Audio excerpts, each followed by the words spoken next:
नमस्कार, मी अशोक लेलँड सचिन, चालक प्रशिक्षक व TI चव्हाण साहेब. आम्ही गाडीच्या बटनांबद्दल आपल्याला माहिती इन्फॉर्मेशन देत आहे.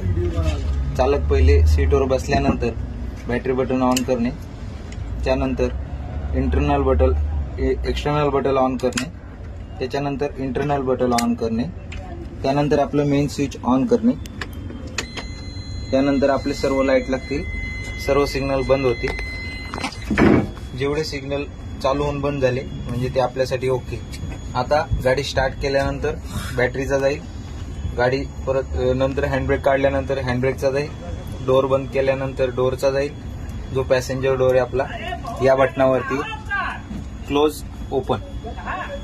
त्यानंतर हे जे आयचं बटन आहे इंटरनल, हे ऑन असेल तरच ही सर्व लाईट चालू होते. Passenger 1 light, passenger 2, fan, USB, night lamp, driver comfort cabin, हे सर्व लाईट इंटरनल बटनवरती आहे. त्यानंतर एक्सटर्नल जे आहे, एक्सटर्नल जर चालू असेल तरच तुमचं हेडलाईट चालू होईल. हेडलाईट बटन 2 पॉइंटमध्ये मीडियम, हाय हे मेन हेडलाईट बटन आहे.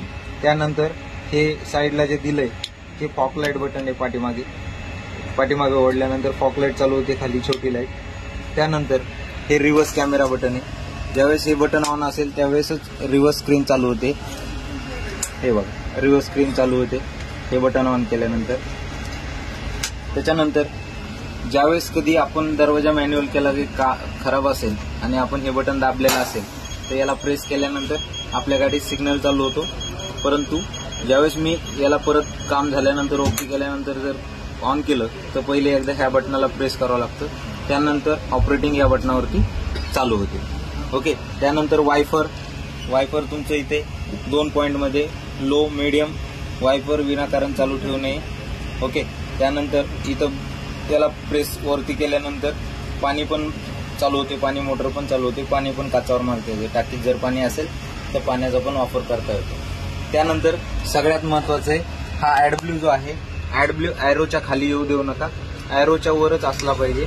ॲरोच्या खाली जर गेला तर टाकी मिल्ट होऊन मिल्ट होईल आणि खराब होईल, मोठा खर्च होऊ शकतो. त्यामुळे ॲडब्ल्यूवर लक्ष द्या.